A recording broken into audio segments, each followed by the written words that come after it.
Daniel, capítulo 5, do versículo 10 ao versículo 12.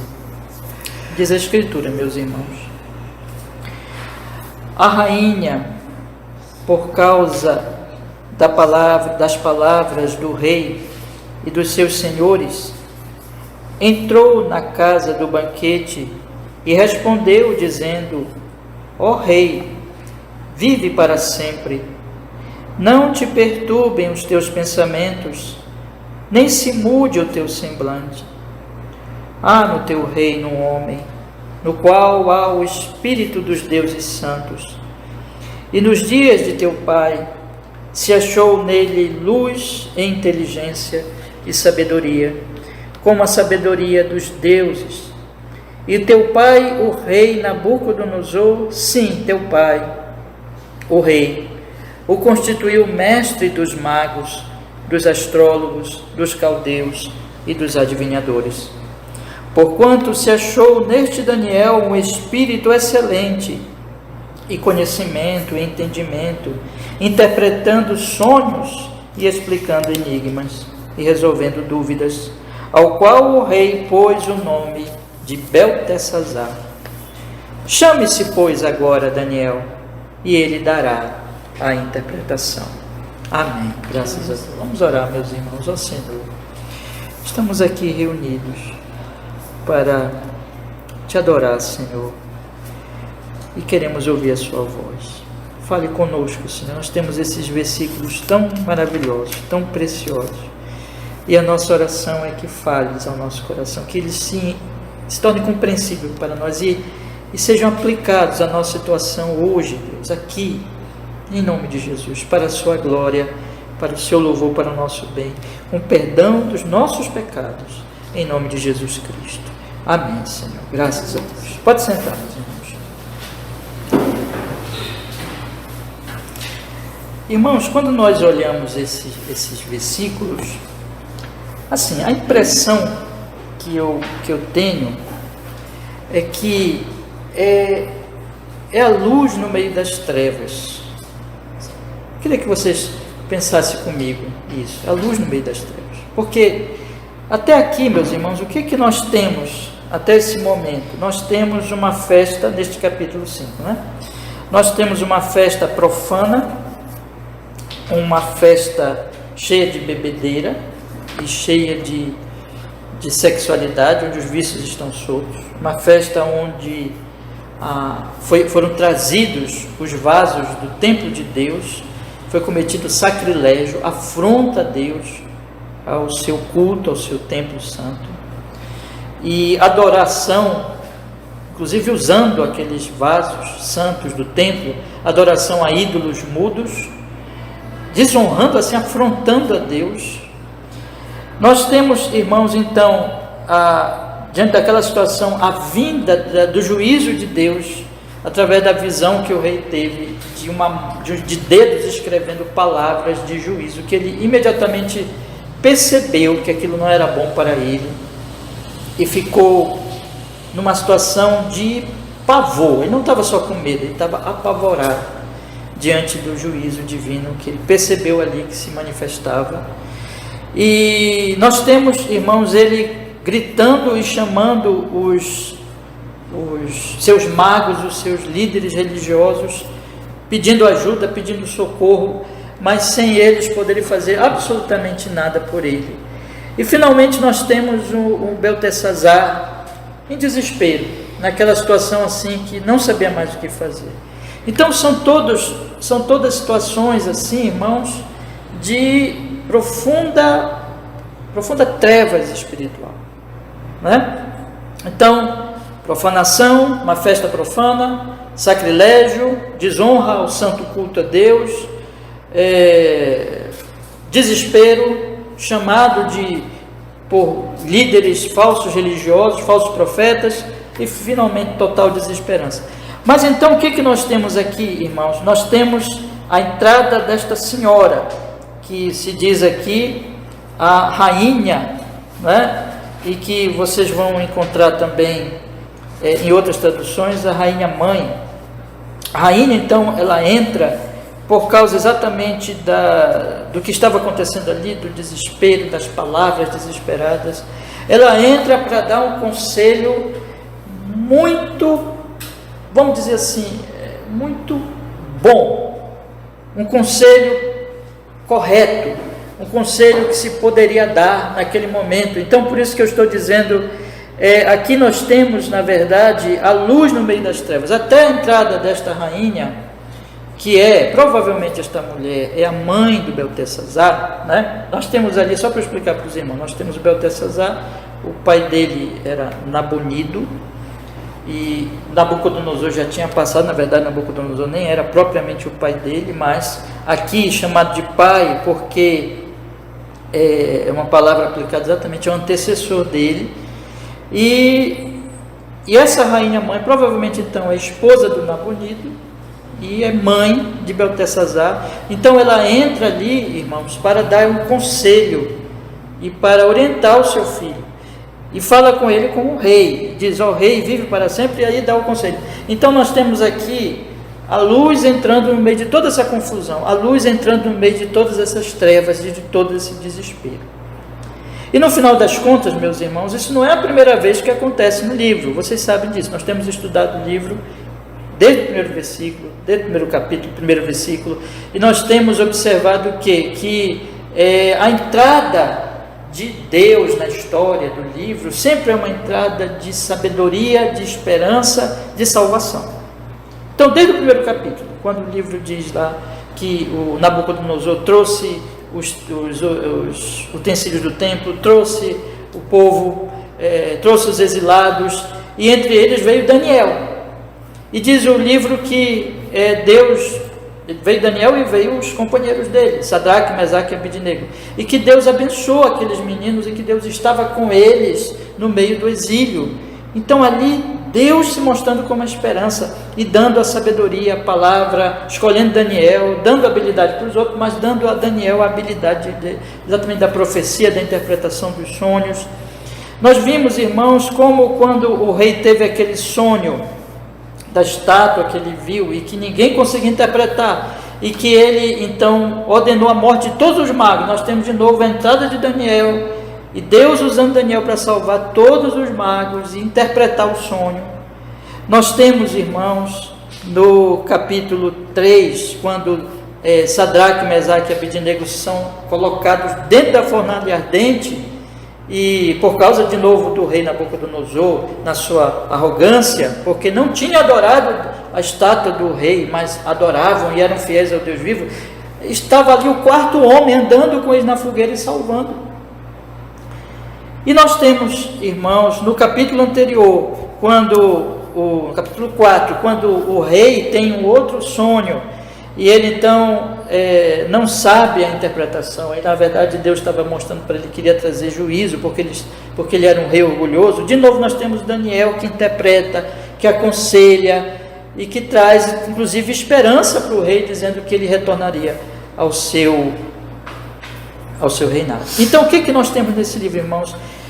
É comum em todo o livro, e isso é um padrão que nós temos que observar, e é algo assim que tem um significado para nós, que aonde Deus não está, aonde Daniel não está, e onde Deus não está agindo através de Daniel ou através dos outros, hoje se manifesta ali de alguma maneira, como foi na fornalha, não existe esperança nenhuma, não existe nada, irmãos, existe só pecado, desobediência, idolatria, loucura humana, profanação, sacrilégio, desespero, busca por luzes que não existem, finalmente desespero, né? E o juízo de Deus caindo ali sobre aquelas pessoas.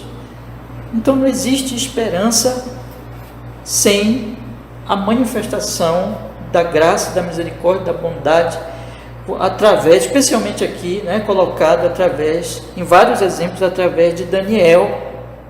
Mas, irmãos, então isso se repete. Aqui, então, quando a rainha, ela fala assim, olha, chame Daniel, eu até coloquei lá no nosso programa de culto, chame-se, pois, a Daniel, exatamente porque era Daniel para resolver aquilo, mas não por causa do Daniel em si mesmo, claro que não, mas porque Daniel era um profeta de Deus, porque Daniel era alguém que tinha, irmãos, um contato sobrenatural com o ser um Deus vivo, com Deus Todo-Poderoso, conhecia Ele, e não era como os outros. Deus agia através de Daniel. Então, a situação aqui, o quadro aqui é o seguinte: Deus vai trazer a palavra, Deus vai trazer orientação, e é só Deus que pode fazer isso. Então, repito o que eu falei no iniciozinho, estes versículos 10, 11 e 12 são luz no meio das trevas. Quando essa senhora, que já tinha então convivido com Daniel, convivido desde o tempo de Nabucodonosor, era uma pessoa já idosa e tinha conhecimento, tinha visto tudo isso, talvez até, em vez de ser esposa de Nabonido, fosse uma das esposas de Nabucodonosor, não sabemos ao certo, mas ela viu tudo isso, e ela agora chega e diz assim: olha, chame Daniel, porque ele tem interpretado sonhos desde o tempo de Nabucodonosor, e só ele pode então resolver essa situação e dizer o significado desse texto que está na parede lá, que a mão escreveu diante do castiçal, na parede, na caiadura ali na parede, e que precisamos então entender o significado, irmãos, do que disse ela, do que está acontecendo, e só Daniel pode interpretar. E para nós é o seguinte, irmãos, deixa eu lhe dizer uma coisa. Nós encerramos aqui o capítulo anterior, os trechos anteriores, o trecho anterior, com o versículo 9, dizendo assim: então o rei Belsazar perturbou-se muito e mudou-se-lhe o semblante, e os seus senhores estavam sobressaltados. Então o que nós vemos? O rei desesperado, o semblante dele desesperado, pálido, todos perplexos. As pessoas começaram a falar naturalmente, angustiadas: o que faremos? Não tem o que fazer, estamos perdidos, angustiados. Nós encerramos assim, e nós então temos a entrada dessa rainha dizendo: tem um homem que pode interpretar, tem um homem que pode solucionar essa situação. Não precisa de desespero, porque tem esse homem, e esse homem ele tem um poder que não é um poder humano, mas um poder sobrenatural. Esse texto então mostra para nós, irmãos, da nossa necessidade total de Deus, da palavra de Deus, da sabedoria de Deus, sem a qual nós estamos em desespero, perdidos, perplexos diante do mundo, sem ter o que fazer. E o texto vai perguntar para nós assim, meus irmãos, vejam que nós temos aqui três situações que são opostas a buscar a Deus. Primeiro, a festa profana, que desonra a Deus, que afronta a Deus, como se Deus não existisse, é o ateísmo prático. Segundo, a busca dos magos, que é também uma afronta a Deus, porque esses magos são falsos profetas e não podem interpretar magia, interpretar a palavra de Deus. Isso é impossível, isso é uma afronta também a Deus. E terceiro, o desespero. Então, afronta a Deus, a busca dos magos, falsos profetas, e o desespero. Em contraposição, é o seguinte: ouçam a Deus, ouçam o profeta do Senhor. Então é isso que nós temos aqui.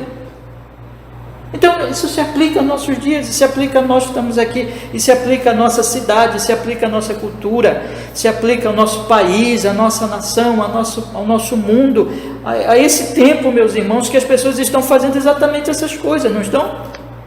Elas não estão profanando o santo culto, elas não estão desprezando a Deus, elas não estão, meus irmãos, buscando falsos profetas, falsas ideologias ou falsas religiões, querendo achar esperança. Elas não estão então caindo em desespero, porque não encontram, enfim, muita gente está desesperada, quando de repente essas pessoas começam a pensar na morte, o que vem depois da morte, no juízo final. De alguma maneira elas começam a pensar, ou elas afogam com as festas profanas, ou elas buscam falsos profetas, ou elas se desesperam.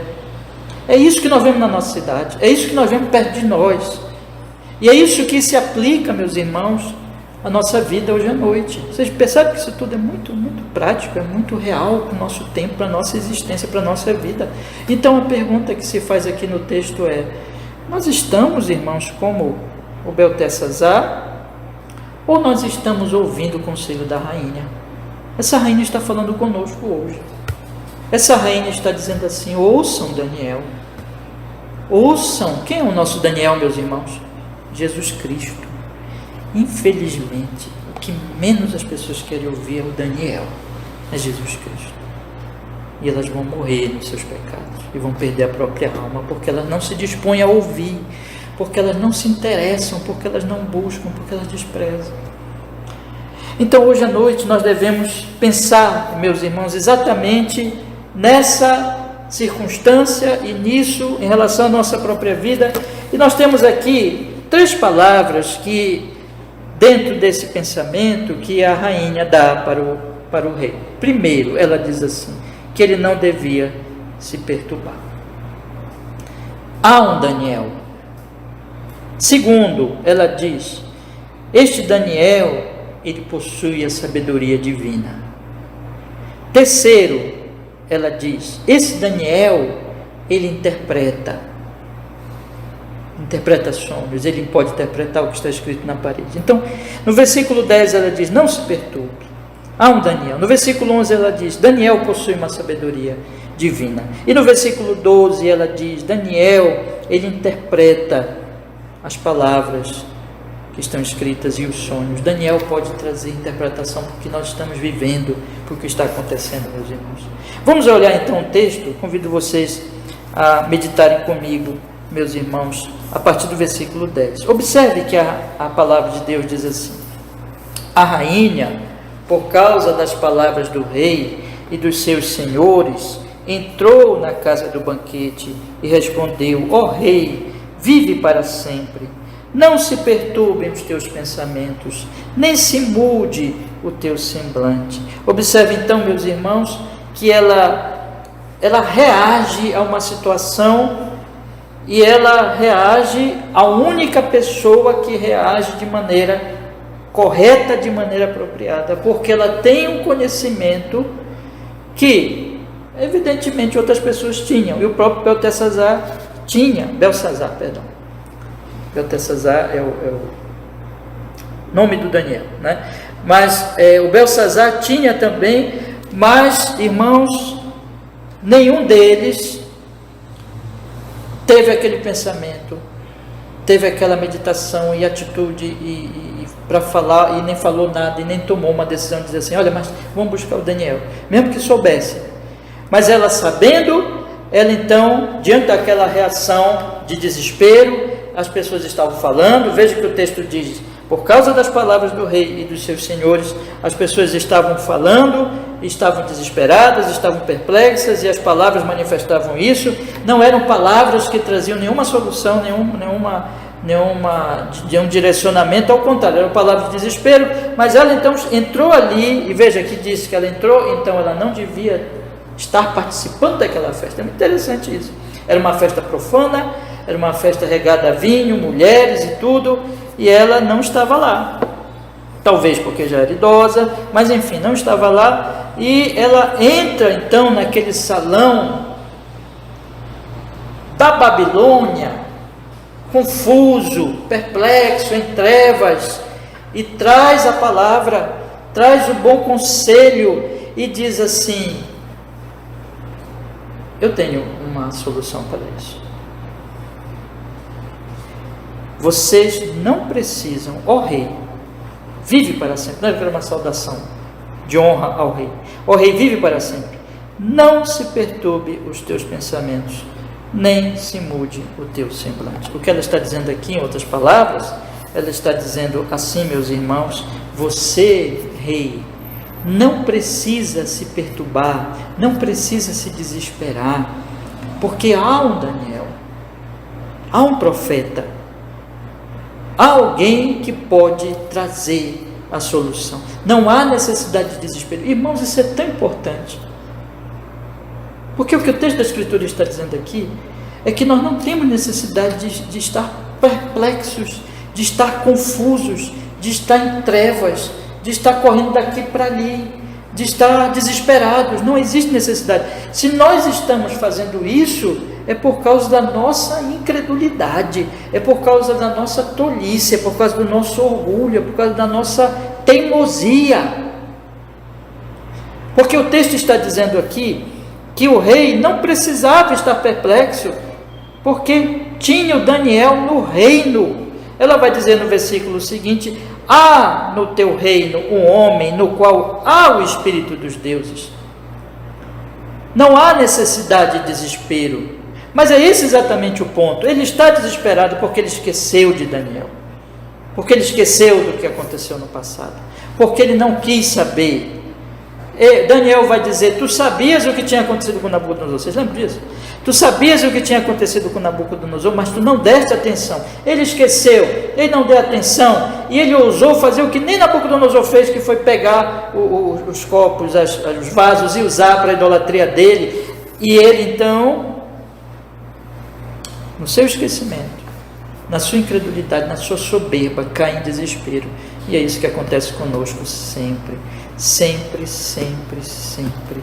O nosso desespero, a nossa perplexidade, a nossa angústia, o nosso sentimento assim que nós não percebemos, que não sabemos o que fazer, não sabemos como nos dirigir, não sabemos o que fazer com a nossa situação espiritual e com a nossa própria vida. Andamos como cegos, tateando aqui e ali, desesperados, perplexos, sem direção na vida, porque nós não ouvimos Jesus Cristo, porque nós não entendemos. Há um Daniel, há Jesus Cristo. Irmão, vocês lembram o que a palavra de Deus diz sobre a entrada de Jesus Cristo? A palavra de Deus diz que um menino vos nasceu. E Ele é o Deus forte, o Pai da eternidade, o Príncipe da paz. Ele diz dele mesmo: eu sou a luz do mundo, paz na terra entre os homens, disseram os anjos. Então entrou Jesus no mundo, Jesus é a luz, e Jesus diz agora assim para a sua igreja: vão e sejam luzeiros, vão e preguem ao mundo. Mas o mundo continua desesperado. O mundo continua perplexo, o mundo continua ou buscando os magos, ou profanando o santo nome de Deus, ou caindo em profunda angústia e desespero, simplesmente porque não quer olhar para Daniel, porque não quer olhar para Jesus Cristo, porque não quer entender: há um Daniel no reino. Assim, é uma coisa impressionante, né? Babilônia é um símbolo do mundo, né? Babilônia é um símbolo do mundo nas Escrituras. Você compõe a Bíblia até o Apocalipse. Babilônia é símbolo desse mundo que profana, cheio de magos, de mentiras e desesperado. E é como que nós podemos dizer assim, irmãos, usando esse contexto geral da Escritura: há um Daniel no mundo, há um Daniel na Babilônia, há um Daniel no reino, existe um Jesus Cristo. Esse Jesus Cristo está se revelando pela pregação do Evangelho, pelas Escrituras, pela pregação do Evangelho e pela igreja dele, que é o seu corpo, a igreja verdadeira, que é a luz do mundo. Há um Daniel. Então, como que a rainha está dizendo assim: ouça, Daniel, você não precisa estar desesperado. E é isso que o texto está dizendo para nós hoje à noite, meus irmãos. Vejam bem, eu quero que vocês pensem nas suas vidas, meus irmãos. Existe Jesus Cristo.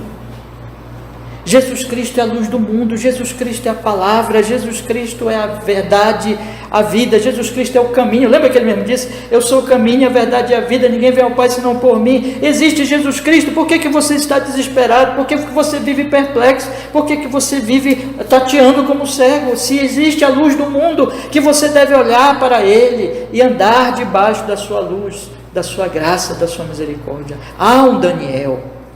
Há um Jesus Cristo. É isso que esse texto está dizendo para nós.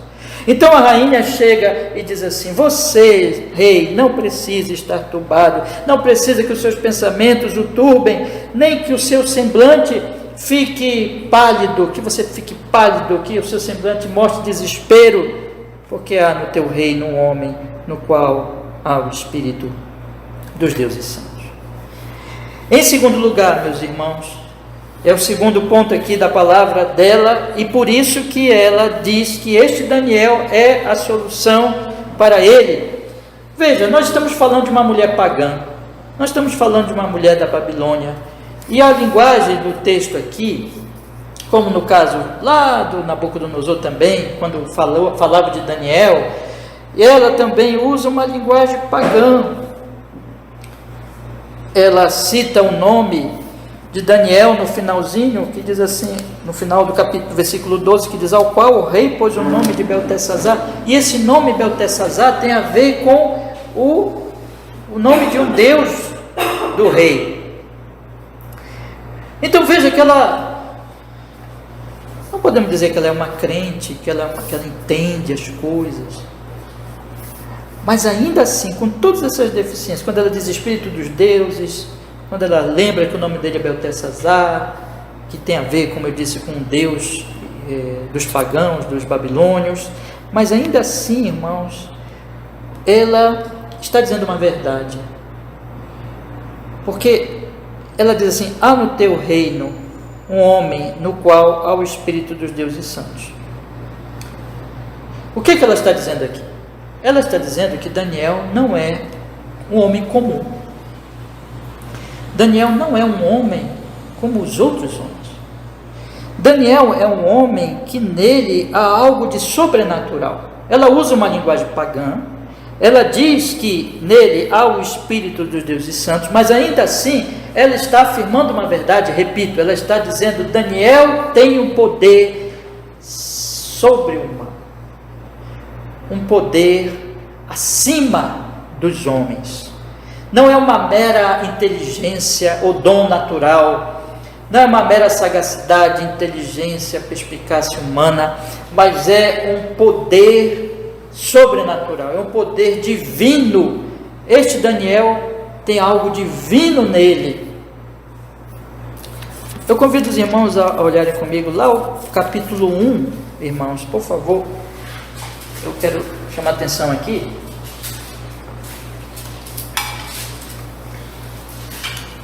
Capítulo 1,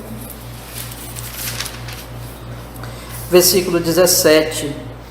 Observem que fala do Daniel e dos amigos dele. Ainda eram jovens aqui na época, né? 1,17. Quanto a estes 4 jovens, Deus lhes deu o conhecimento e a inteligência em todas as letras e sabedoria. Aqui é um conhecimento normal. Deus deu a eles capacidade para que eles pudessem ser profundos conhecedores da inteligência, das letras, do conhecimento normal dos homens, né? Mas Daniel deu algo diferente. Veja que o versículo continua no finalzinho, diz assim: mas a Daniel deu entendimento em toda a visão e sonhos. Ou seja, meus irmãos, ainda que Sadraque, Mesaque e Abednego fossem homens piedosos, fiéis e foram para a fornalha ardente, Daniel era diferente deles, porque Daniel era profeta. Daniel era um instrumento de Deus. Deus revelava-se diretamente a ele. Deus dava conhecimento natural a Sadraque, Mesaque e Abednego, eram homens muito inteligentes, cheios de dons, cheios de talentos, mas aqui ainda estava no que é normal, no que é natural. Mas Daniel não. Daniel era como um profeta do Antigo Testamento, como os outros profetas, como Isaías, como Jeremias, como Moisés, ainda, né, que cada um tem a sua importância e os seus dons, mas profeta do Senhor. Então é isso que a rainha, ainda voltando lá para o versículo 11, né, do capítulo 5, ainda que ela use essa linguagem pagã, espírito dos deuses, mas ela está certa quando ela afirma que Daniel não é normal. Que sentido que ele não é normal? Ele não é natural. Daniel, Deus fala por ele. Há um Deus que fala por ele. Há um poder sobrenatural que fala por ele. É isso que ela está falando. E ela tem razão. Deus fala por ele. O que o texto está dizendo o seguinte aqui para nós é que ou Deus fala ou nós estamos desesperados. Então não é Daniel que vai interpretar. Não é Daniel. Veja que ela diz, não é Daniel em si. Não é um poder natural de Daniel, não é um dom natural, não é que ele é super inteligente, que ele pode ler aquelas palavras, porque inclusive aquelas palavras estavam na linguagem deles, na linguagem que eles conheciam, mas até isso eles não conseguiam nem ler, quanto menos, né, interpretar. Mas Daniel ele tinha um poder que ia além de uma mera capacidade de ler, de compreensão, de inteligência. Era Deus que estava nele. Ele tinha o Espírito de Deus. Deus operava nele. O texto então está dizendo, meus irmãos, que Deus somente podia ajudar naquela situação. Mas por quê? Mais especificamente, ela vai agora esclarecer isso quando ela diz que ele tem o Espírito dos deuses e que, portanto, ela está dizendo assim, ele pode te ajudar, rei, a interpretar aquele texto, mas agora ela explica o porquê. Porque, vejam, eu vou ler todo o versículo 11 de novo. Há no teu reino um homem no qual há o Espírito dos deuses santos, e nos dias de teu pai se achou nele, olha só essas palavras, luz e inteligência e sabedoria, como a sabedoria dos deuses, como a sabedoria dos deuses. E teu pai, o rei Nabucodonosor, sim, teu pai o constituiu mestre dos magos, dos astrólogos, dos caldeus e dos adivinhadores. Ou seja, ela está dizendo o seguinte aqui, veja, ele tem o Espírito dos deuses, e tendo o Espírito dos deuses, esse Espírito dos deuses operou nele um poder, uma capacidade sobrenatural. Ele tem luz, ele tem inteligência, ele tem sabedoria, e é como sabedoria dos deuses. Eu estou usando aqui a linguagem dela, mas é claro que ela está errada em falar deuses, ela está errada em falar essa linguagem pagã, mas ela está certa no sentido de que existe nele um poder sobrenatural, e existe nele, por causa desse poder divino, ele tem uma sabedoria que ninguém tem, que não existe nos outros magos, tanto que o Nabucodonosor reconheceu isso, descobriu isso e colocou o Daniel como chefe de todos eles, ou seja, ele era superior a ele, não tinha nem comparação. Ninguém sobrepujava a sabedoria de Daniel. E olha que a Babilônia confiava nos seus magos, olha que a Babilônia confiava nos seus sábios, mas o maior rei da Babilônia, que ficou na história, que hoje a gente ouve falar até hoje dele, Nabucodonosor, diz aqui o texto das Escrituras, reconheceu que Daniel tinha uma sabedoria superior e o colocou como aquele que estava chefiando acima de todos os magos. E, portanto, o que o texto está dizendo, meus irmãos, está subentendendo também aqui, é como se ela está dizendo assim para ele, tu erraste em buscar os magos e não buscar Daniel. Vocês percebem isso? Tu erraste. Primeiro que tu devia ter buscado era o Daniel, mas foste lá nos magos. Daniel era chefe deles todos, desde o teu pai, não é pai exatamente, né? Porque o pai dele devia ser o Nabonido. Então, desde o teu antecessor, que ele manifestava esse espírito dos deuses, esta sabedoria dos deuses, e tu devias ter chamado a ele. O que o texto está dizendo aqui para nós, meus irmãos, é que Deus é a nossa salvação da perplexidade, das trevas, da perdição, desse mundo, da Babilônia, porque só Deus é sábio, só Deus pode nos dar sabedoria, só Deus pode trazer sabedoria. Sabedoria é algo sobrenatural. Sabedoria nas Escrituras não é mera inteligência. Inteligência, tem muita gente super inteligente, tem gente com muitos talentos naturais. Existiram grandes filósofos na história da humanidade, nós sabemos disso.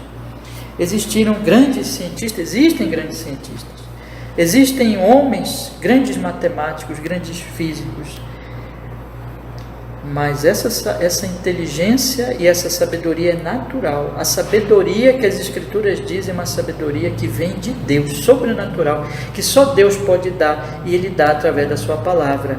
E somente aquele que teme ao Senhor tem essa sabedoria. O temor do Senhor é o princípio da sabedoria. Aquele que ouve a palavra de Deus. E é claro que essa sabedoria está encarnada na pessoa de Jesus Cristo. Por isso que o apóstolo Paulo vai dizer, nós temos tudo nele. Jesus Cristo é o nosso Daniel, meus irmãos. Jesus Cristo é aquele que tem o Espírito de Deus.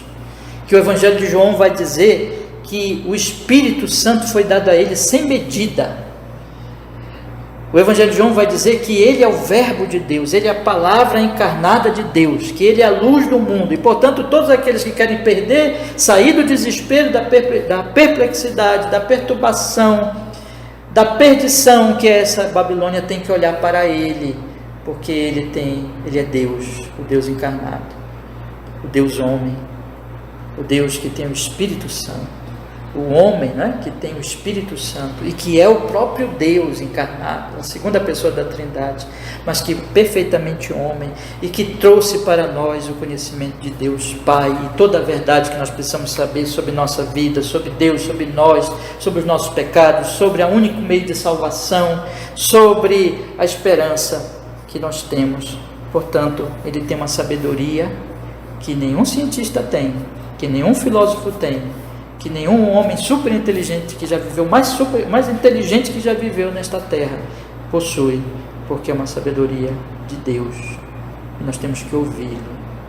Eu e você, nós temos que ouvi-lo todos os dias, porque senão nós vamos ficar desesperados, perplexos, perdidos, enganados, por mais inteligentes e capazes que sejamos. E é por isso, irmãos, por último, veja que existe uma ordem aqui lógica. Primeiro ela diz: há um homem no teu reino, chame Daniel. Não precisa estar desesperado. Por quê? Porque ele tem o Espírito dos deuses e consequentemente ele tem sabedoria. E por último, então, ela vai dizer no versículo 12: porquanto se achou neste Daniel um espírito excelente e conhecimento e entendimento, interpretando sonhos e explicando enigmas e resolvendo dúvidas, ao qual o rei pôs o nome de Beltesazar. Ela então chega à conclusão aqui. É um conselho assim tão maravilhoso. Ela diz assim: olha, já que ele é sábio, deixa eu te dizer, essa sabedoria dele se manifestou no seguinte: ele tinha um espírito excelente, ele manifestou um espírito excelente, se achou nele esse espírito excelente, esse conhecimento, esse entendimento. Ele interpretou, portanto, tendo este conhecimento, sonhos, interpretou sonhos no livro. Deus vai dar sonhos para ele ainda. Nós vamos estudar na parte mais profética mesmo do livro, né? Que é a segunda parte. Deus, ele explicou enigmas, ele resolveu dúvidas, e o rei pôs o nome dele de Beltesazar em reconhecimento a tudo isso. Ele pode interpretar, portanto, as palavras que estão escritas na parede do Palácio Real. Ele pode, porque ele tem o Espírito dos deuses, ele tem o Espírito de Deus, ele tem sabedoria dos deuses, ele tem sabedoria de Deus. Ele pode interpretar as palavras que estão te deixando desesperado, porque não sabes o que significa. Ele pode interpretar para que tu tenhas paz e solução. Irmãos, nós precisamos de interpretação. Nós precisamos de interpretação. As palavras-chave aqui são essas: interpretando, explicando, resolvendo. Interpretando sonhos, explicando enigmas, resolvendo dúvidas. Ele, Daniel, pode fazer isso. Jesus pode fazer isso. Jesus é aquele que explica o que ninguém pode explicar. Jesus é aquele que pode dar uma interpretação que ninguém pode dar. Jesus é aquele que pode resolver as nossas dúvidas. E aqui não está falando de dúvidas triviais, comuns, dessa vida, que o cientista pode fazer. Olha, tudo isso na verdade vem dele, viu? João vai dizer que ele é a luz dos homens, no sentido também, inclusive, podemos aplicar ao conhecimento científico, ao que a filosofia conseguiu afirmar de verdade. Tudo isso vem dele, é graça comum dele. No entanto, aqui existe algo que vai além desses dons naturais, e que o texto está dizendo assim: Jesus interpreta, se aplica, né? Jesus resolve as nossas dúvidas. Jesus explica os enigmas. Quais são os enigmas, meus irmãos queridos? Os enigmas. Deus. Existe Deus. Onde está Deus? Quem é Deus? O que a Bíblia diz? Ninguém viu a Deus, mas aqueles que olharam para o Filho viram a Deus no Filho. E o Verbo se fez carne e habitou entre nós, e vimos a sua glória como unigênito de Deus. Segundo lugar, o que é o homem? O que sou eu? O que é você? E o que há de errado conosco, irmãos? Jesus Cristo é aquele que traz a verdade de que nós fomos criados para Deus. Por isso que Ele se tornou homem. Ele se tornou homem perfeito, porque o homem perfeito é aquele que foi criado à imagem e semelhança de Deus. Mas Ele veio para salvar homens imperfeitos que perderam essa glória na queda, que caíram em pecado e maldição. Ele veio para revelar que fora dele não há salvação. Ele veio para dizer que fora dele a ira permanece sobre o mundo, que é um Deus irado, justamente irado, e que vai em breve retornar a esse mundo para julgar, se manifestar, para trazer o juízo final e condenar a humanidade que o profana, que o desonra todos os dias. Mas ele veio também para revelar aquilo que está escrito em João 3,16, graças a Deus por isso. Deus amou o mundo de tal maneira que deu o seu Filho unigênito para que todo aquele que nele crê não pereça, mas tenha a vida eterna. Ele veio revelar que existe salvação, existe redenção, desde que o homem se arrependa e confie nele, porque ele morreu na cruz por nós. Ele disse: eu vim para servir, eu vim para morrer, eu vim para dar a vida, para salvar e para buscar o que se havia perdido. Eu vim para salvar e redimir. Então ele veio para mostrar para nós que ele é a salvação, que ele é a solução.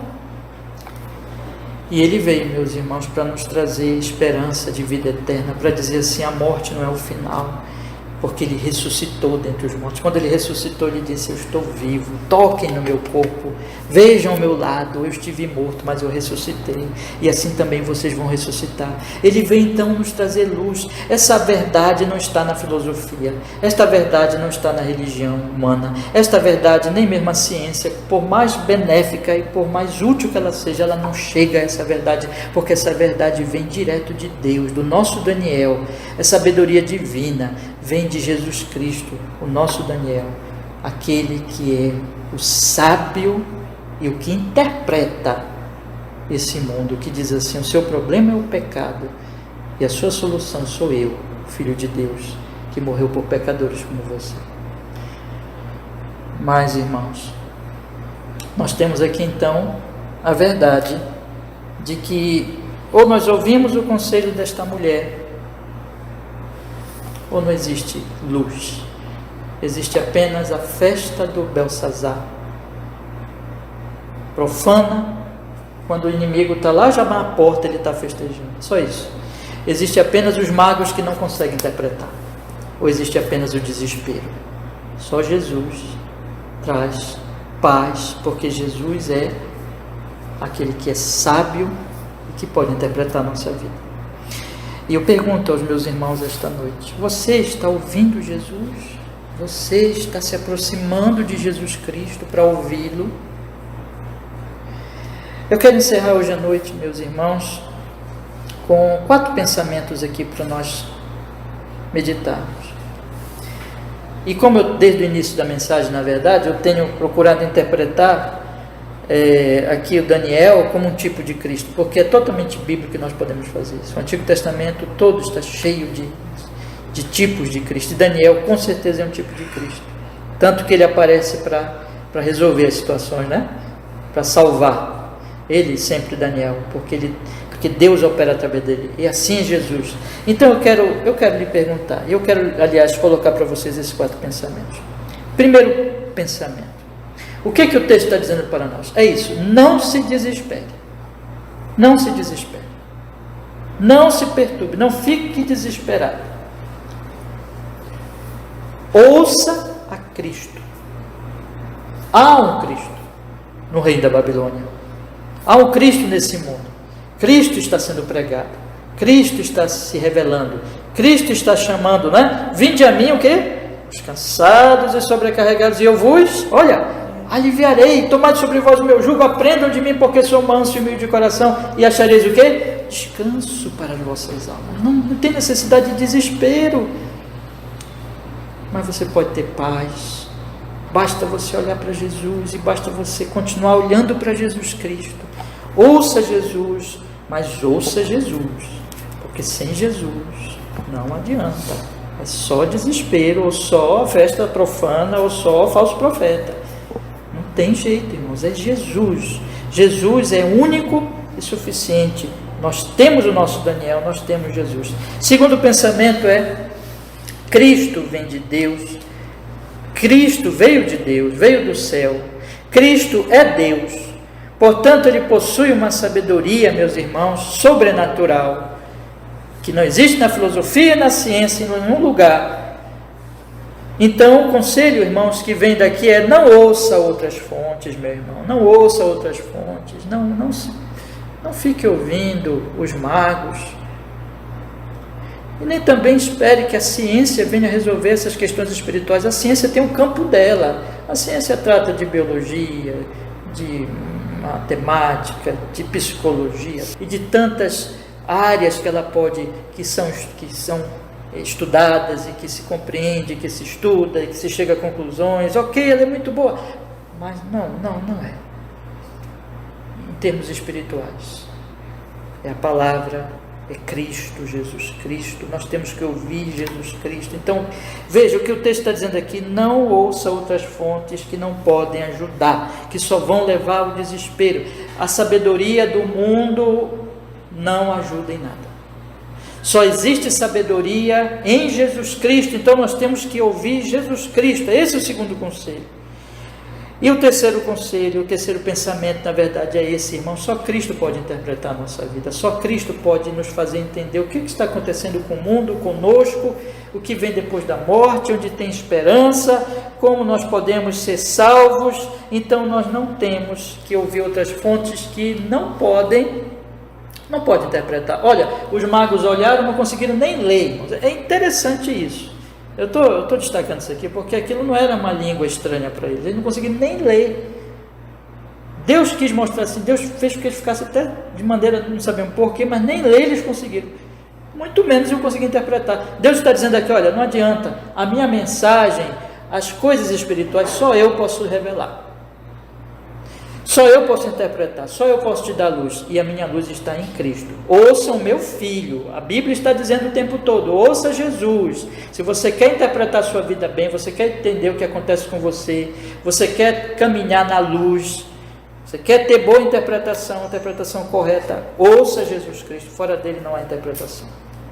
E por último, eu quero deixar um conselho aos irmãos, dizendo assim para vocês. Esse último conselho conclui todos os pensamentos. Primeiro, dizendo assim: olha, não abusemos de Deus.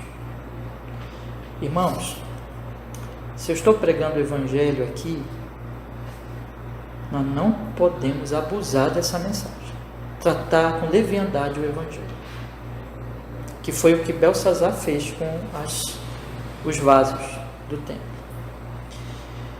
Vocês percebem que Deus está dizendo que quem abusa de Deus, quem abusa do culto, que quem abusa da palavra, que quem abusa do Evangelho, Deus vai julgar? Essa é a mensagem do texto. Então o primeiro ponto aqui é: não devemos abusar, não devemos participar da festa profana de Belsazar. Segundo, não ouçamos os magos deste mundo. Não ouçamos os magos. Falsos profetas têm os montes, falsas profecias, falsas religiões, falsas filosofias, falsas ideologias, existem aos montes por todo lado. Basta entrar na internet, basta ligar uma televisão, assistir qualquer programa, qualquer filme, qualquer coisa, você vai ser inundado por essas ideias e por essas falsidades.